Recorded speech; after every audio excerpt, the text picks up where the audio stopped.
नमस्कार, मैं हूं संजय शर्मा। आप देख रहे हैं 4 PM यूपी। ये एग्जिट पोल क्या योगी सरकार के लिए खतरे की घंटी है?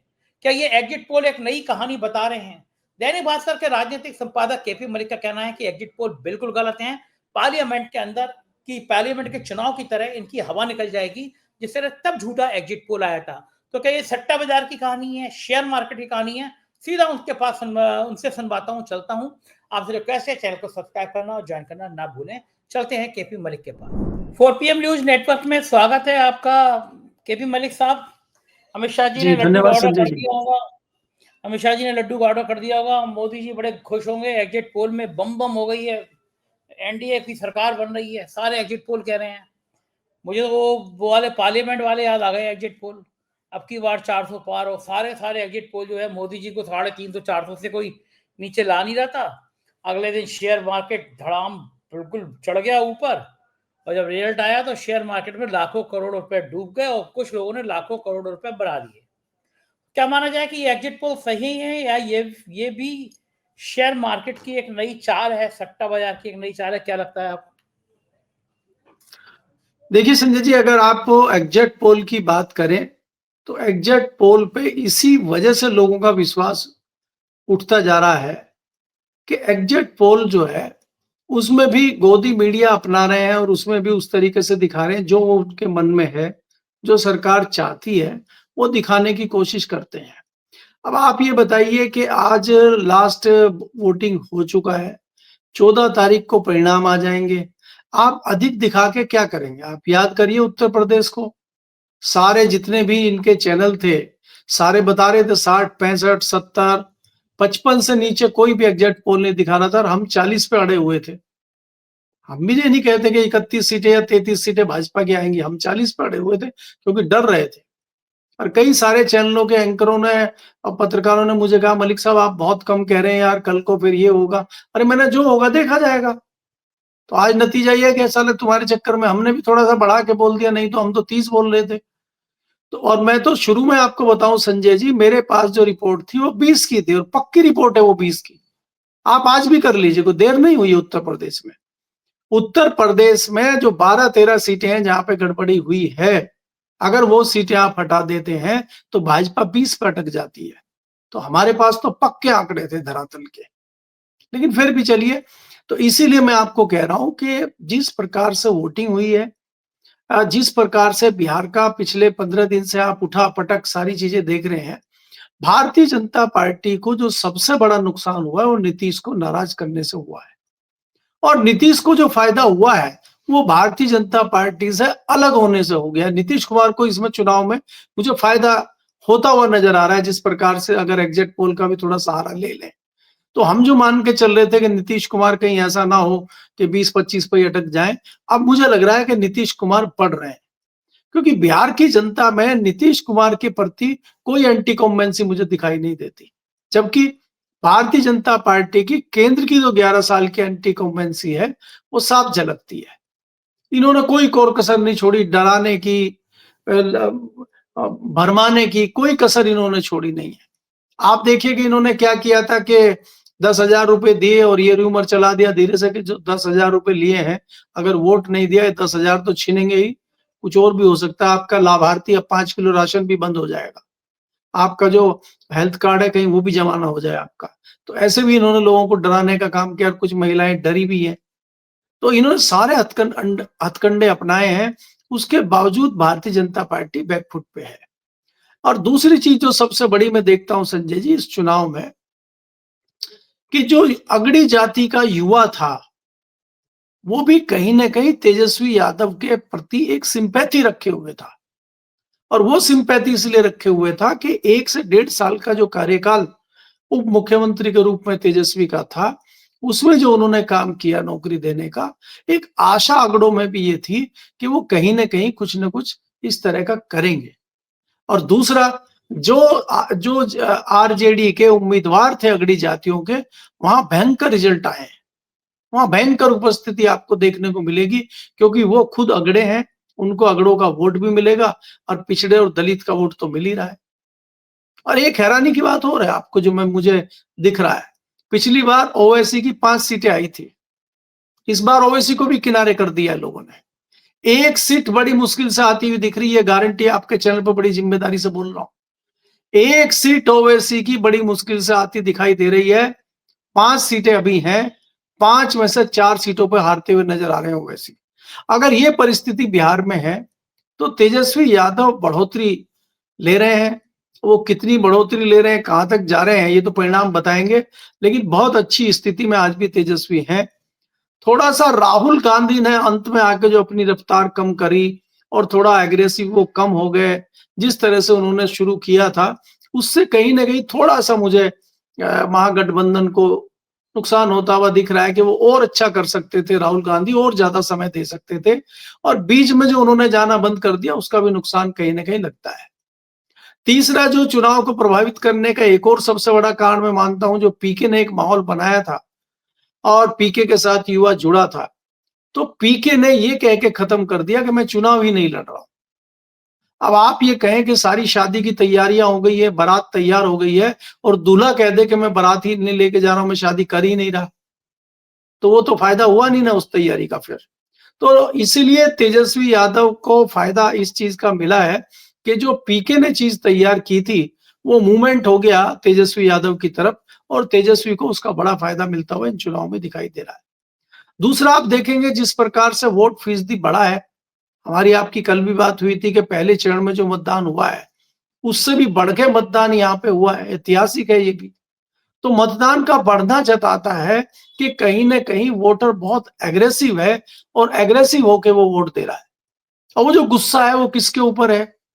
वो नीतीश कुमार के साथ जो भारतीय जनता पार्टी ने किया उसके ऊपर गुस्सा है, या जो वहां पे सरकार कर रही थी उसके ऊपर गुस्सा है?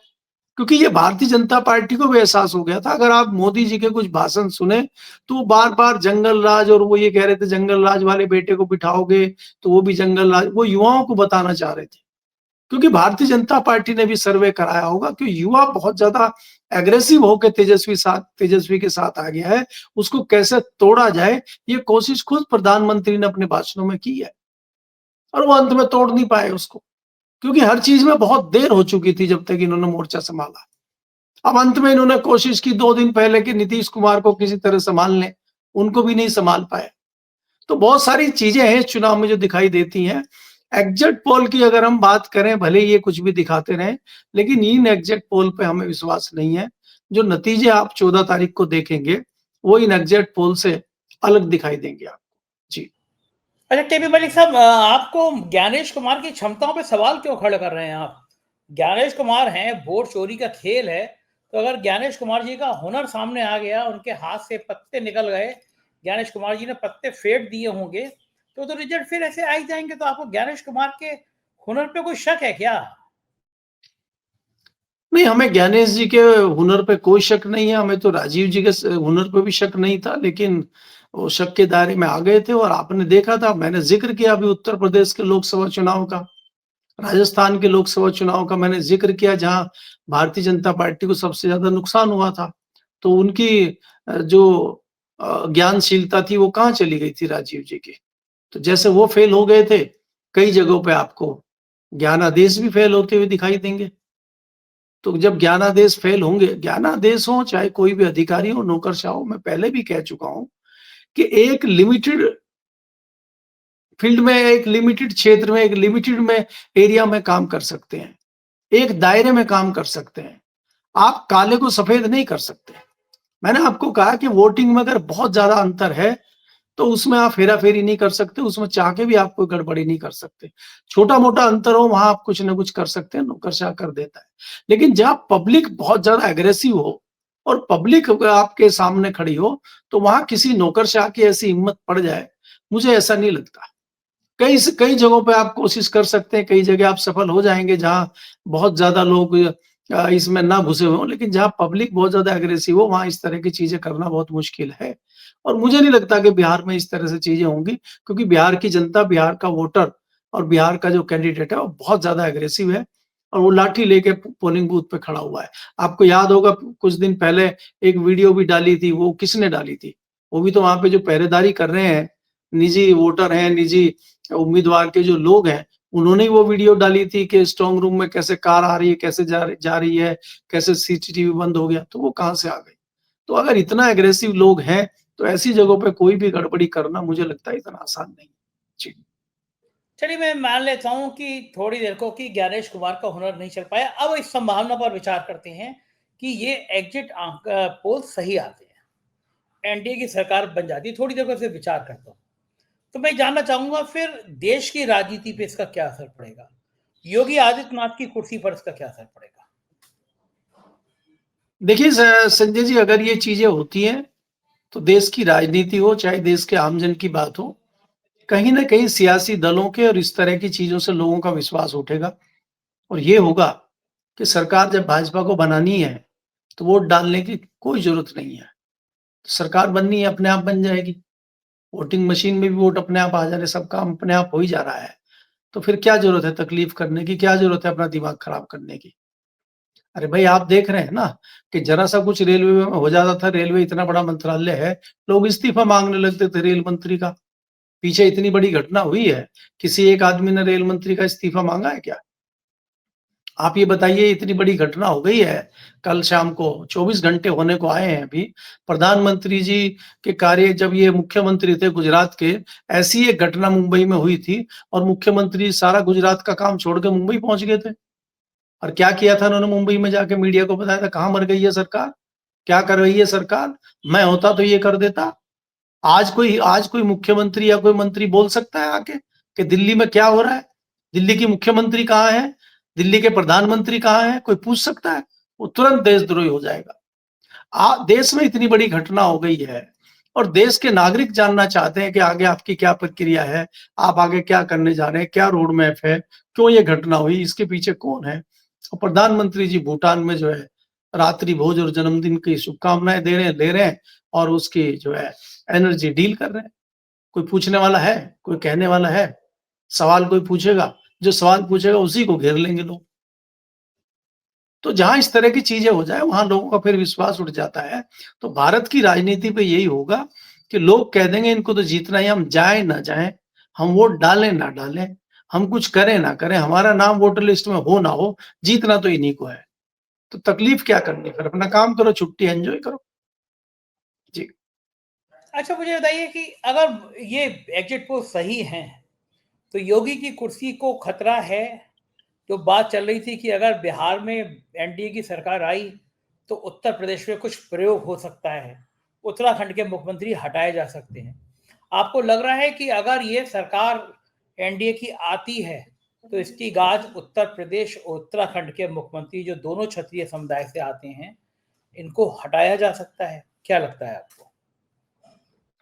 नहीं, देखिए, आपको ये देखना होगा कि अगर दिल्ली में असर पड़ता है इस चीज़ का, सबसे पहले तो दिल्ली की सरकार राहत की साँस लेगी।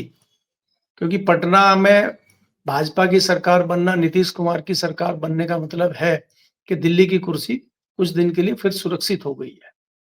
उसके बाद अगर सेकेंडरी आप बात करते हैं उत्तर प्रदेश की, तो उत्तर प्रदेश में खतरे बढ़ेंगे और खतरे घटेंगे भी। खतरे बढ़ेंगे योगी जी के लिए और खतरे कम होंगे उप मुख्यमंत्री के लिए। क्योंकि चाणक्य जी अपनी चाणक्यगिरी उत्तर प्रदेश में शुरू कर देंगे और चाणक्य के निशाने पे तो उत्तर प्रदेश में बाबा है। और बाबा को बचाने के लिए फिर कोई हिम्मत कर पाएगा आने के लिए, उस पे तो मुझे संशय है। क्योंकि बिहार का चुनाव जीतने का मतलब चाणक्य की जीत है और चाणक्य अगर जीत जाते हैं, वो फिर उत्तर प्रदेश ही नहीं, चाहे आसाम हो, चाहे वेस्ट बंगाल हो, वहाँ पे भी वो सारे जो अपने फ़ॉर्मूले हैं, जो उन्होंने बिहार में करे हैं, वो सब फ़ॉर्मूले प्रयोग किए जाएँगे तीनों राज्यों में। तो इसलिए राजनीति में बदलाव तो आपको देखने को मिलेगा, लेकिन मुझे लगता है कि हमें इतनी जल्दी अंदाज़े नहीं लगाने लेने चाहिए और इतनी जल्दी हमें बिल्कुल ये चीज़ मान के नहीं बैठ जाना चाहिए कि इस तरह है। अभी देश में मतदान भी सही हो रहे हैं, मतदाता भी बचे हुए हैं, लोग भी बचे हुए हैं। अभी इतना मामला हुआ नहीं है और हमें खाली एग्ज़िट पोल देख के अंदाज़ा लगा लें और हम अपनी आँखें बंद कर लें, ऐसा मैं तो कम से कम नहीं करूँगा। मैं तो मान के नहीं चलूँगा कि स्थिति इतनी खराब है। मैं आपको डे 1 से कह रहा हूँ, पिछले 1 महीने से कह रहा हूँ कि तेजस्वी यादव की स्थिति बहुत अच्छी है, नीतीश कुमार की स्थिति बहुत अच्छी है, 20 साल के कार्यकाल में नीतीश कुमार पे कोई दाग नहीं है कि जिसको आप कह सकें, चाहे वो परिवारवाद का दाग हो, भ्रष्टाचार का दाग हो या किसी भी प्रकार का कोई दाग नहीं दिखता है। ऐसे में बिहार की जनता उनको नकार के भारतीय जनता पार्टी को कुर्सी पे बिठाएगी, तो इतनी मूर्ख बिहार की जनता है ये मैं तो नहीं मानता हूँ। तो इसलिए बिहार की जनता बहुत समझदार है, चीज़ों को समझती है और कौन बदमाशी कर रहा है, कौन क्या कर रहा है, ये सबके सामने है। और दूसरा जो आता है इसमें, जिसके सहारे आप बात कर रहे हैं कि भारतीय जनता पार्टी आ सकती है, उसका मैंने बता दिया कि वो दायरा बहुत लिमिटेड है और उस लिमिटेड दायरे में रह के आप सत्ता के शीर्ष पे नहीं पहुंच सकते। इसलिए इतनी जल्दी ये मान के बैठ जाएं कि भारतीय जनता पार्टी की सरकार बन रही, क्योंकि बार-बार यही कहा चाणक्य ने कि इस बार भारतीय जनता पार्टी की सरकार बन रही, वो एनडीए की सरकार तो कह नहीं रहे। एनडीए की सरकार तो मोदी जी कह रहे थे। बाकी उनके तमाम नेता, उनके लोग तो यही कह रहे हैं कि भाजपा की सरकार बन रही है। तो भाजपा की सरकार इतनी आसानी से बिहार में बनना, मुझे नहीं लगता कि इस तरह के कोई संकेत मुझे दिखाई दे रहे। जी। नहीं मलिक साहब, मैं बिल्कुल इस बात से मैं सहमत हूँ कि अभी एग्जिट पोल के सहारे नहीं कहा जा सकता सरकार बन रही, लेकिन मैं तो ये कह रहा हूँ कि अगर अनुमान लगा लिया जाए कि ये एग्जिट पोल सही हैं, तो दूसरा सवाल मेरा ये है, अगर 130 135 सीटें एनडीए की दिख रही हैं, तो भी क्या मान लिया जाना चाहिए कि एनडीए की सरकार बन रही है? क्योंकि नीतीश को अगर मुख्यमंत्री नहीं बनाती है बीजेपी, तो क्या 14 तारीख के मतदान के नतीजे के बाद सरकार तो बनेगी, नीतीश मुख्यमंत्री बन सकते हैं या बना सकते हैं? किसको बनाएंगे नीतीश मुख्यमंत्री, बीजेपी के नेता को या अपने भतीजे तेजस्वी को? ये विचार है, ये चर्चा है, या ये ख्याल है, या ये ख्याली पुलाव है केवल? नहीं संजय जी, मैं तो जो पुरानी बात थी उसी पर अडिग हूँ। चाहे भारतीय जनता पार्टी के नतीजे अच्छे आए, नीतीश कुमार के, तो नीतीश कुमार ही मुख्यमंत्री बनेंगे। इसमें क्या दो राय है? नीतीश कुमार इनके रहमो करम पे थोड़े मुख्यमंत्री बनेंगे। वो अपने दबदबे से मुख्यमंत्री बनेंगे, वो अपनी ताकत से मुख्यमंत्री बनेंगे। क्या अभी जो वो मुख्यमंत्री हैं, वो क्या भारतीय जनता पार्टी के रहमो करम पे है क्या? उन्होंने तो आपको एक कुर्सी को डंडा लगा, टेक लगाई हुई है दिल्ली की सत्ता में, तब वो मुख्यमंत्री बने हुए हैं। वो इतनी आसानी से थोड़े तीसरे नंबर की पार्टी होते हुए नीतीश कुमार जी मुख्यमंत्री बने हुए हैं, तो नीतीश में कुछ दम होगा तभी तो बने हुए हैं वो। और आगे भी अगर नीतीश कुमार बनते हैं तो वो अपने दम पे बनेंगे, भारतीय जनता पार्टी की मजबूरी से बनेंगे। वो भारतीय जनता पार्टी खुश होकर उनको नहीं बनाएगी। और कहीं भी अगर नीतीश कुमार को जरा सा भी डाउट होगा कि मैं मुख्यमंत्री नहीं बन पा रहा हूं और मेरे सहारे से तेजस्वी मुख्यमंत्री बन रहा है, तो वो तेजस्वी को बना देंगे, वो भारतीय जनता पार्टी को नहीं बनाएंगे। तो भारतीय जनता पार्टी का मुख्यमंत्री बनता हुआ किसी भी सूरत में मुझे बिहार में दिखाई नहीं दे रहा है। नीतीश कुमार जी मुख्यमंत्री बन सकते हैं, इसमें कभी हमने डाउट नहीं किया कि भाई नीतीश कुमार मुख्यमंत्री बनेंगे कि नहीं बनेंगे। नीतीश कुमार तो अगर चौथे नंबर पे भी आ गए तब भी वो मुख्यमंत्री बन सकते हैं, वो ऐसे करिश्माई नेता है। जी। अच्छा, प्रशांत किशोर की इतनी हवा निकल जाएगी एग्जिट पोल पे, ये किसी को अंदाजा था? बड़ी बड़ी बातें, बड़ी बड़ी डींगे, घमंड, पत्रकारों से बदसलूकी, बदतमीजी, प्रशांत किशोर की तो हवा निकलती हुई दिखाई दे रही है, कहीं दूर दूर तक दिखाई नहीं दे रहे हैं। सारा मीडिया मैनेजमेंट निकल गया, दिल्ली के पत्रकारों को मैनेज करके अपनी खबरें चलाना सब हवा हवाई हो गया। क्या लगता है आप? संजय जी, अगर आप प्रशांत किशोर के बारे में पूछेंगे तो मैं तो डे वन से आपको कह रहा हूं कि वो भारतीय जनता पार्टी की बी टीम थी। भारतीय जनता पार्टी ने उनको, जो युवाओं में, मैंने आपको कहा कि जो युवाओं में एक तेजस्वी यादव के प्रति क्रेज था, उस क्रेज को खत्म करने के लिए पीके को वहां भेजा गया था और वो अपने अंतिम समय तक वो क्रेज को खत्म नहीं कर पाए। उल्टा उन्होंने भारतीय जनता पार्टी को बड़ा नुकसान किया। सम्राट चौधरी को घेर के, बाकी लोगों को घेर के, वो तेजस्वी यादव को, नीतीश कुमार को नहीं घेर पाए, तो तब भारतीय जनता पार्टी ने उनको वापस ले लिया और वो मैदान से भाग खड़े हुए। तो तेजस्वी यादव के सामने पीके की सिर्फ इतनी भर कहानी है, इसके अलावा ना कोई अफसाना है उनका और ना कोई कहानी है। उनकी इतनी कहानी थी, उनको जितनी स्क्रिप्ट दी गई थी, उनको जितनी मालपत्ती दी गई थी, वो सब खर्च हो गई, यूज हो गए और वो अपना लौट आए। इससे ज्यादा उनकी कोई कहानी बिहार में नहीं थी और ना वो कहानी करते। अरे भाई, कोई नई बात थोड़ी है, वो तो गुजरात भी जाते हैं चुनाव लड़ाने, वो तो तमिलनाडु भी जाते हैं, वो तो हैदराबाद भी जाते हैं, आंध्रा भी जाते हैं, वो तो कांग्रेस में भी गए थे, वो तो मोदी जी के भी सलाहकार रहे। कौन बचा हुआ है उनसे, बताइए? तो वो तो अपने प्रोफेशनल आदमी है, वो तो पैसा लेते हैं, काम करते हैं, सेवाएं देते हैं। उनसे आप काहे राजनेता की और उसकी बात कर रहे हैं? वो तो अपना टूल के रूप में आए थे, टूल यूज हो गया, टूल फेंक दिया गया है। पैसा देंगे फिर टूल आ जाएगा। आप बुला लीजिए अपने चैनल का ये करने के लिए, अगर आपको लगता है कि उनकी लोकप्रियता इतनी है तो चैनल पे उनको बिठाना शुरू कर दीजिए, 2 प्रोग्राम लगा दीजिए उनके, वो पैसा लेंगे आपसे वो। तो प्रोफेशनल आदमी है। जी। गजब है। एक आखिरी सवाल, इस एग्जिट पोल से संघ आरएसएस खुश होगा, दुखी होगा? आरएसएस को अपनी ताकत कम लगेगी या ज्यादा लगेगी? नहीं संजय जी, देखिए इसमें कोई दो राय नहीं है कि आज मायूस होंगे मोहन भागवत जी भी और संजय जोशी भी। ये लेकिन मैं आपको एक बात का दावा करता हूं कि ये एग्जिट पोल सच नहीं है, और ये एग्जिट पोल का कोई मतलब नहीं है, ये कॉन्फिडेंस उनको भी है और मुझे भी है। लेकिन जैसे आपने कहा अगर ये सच होते हैं तो वास्तव में ये मायूसी की और दुखी होने की बात आरएसएस के लिए भी है और संजय जोशी के लिए भी है, क्योंकि संविधान की दुहाई देने वाले लोग खुलेआम संविधान का धज्जियां उड़ाने का काम कर रहे हैं, आपके राष्ट्रीय अध्यक्ष का चुनाव ही नहीं कर रहे हैं।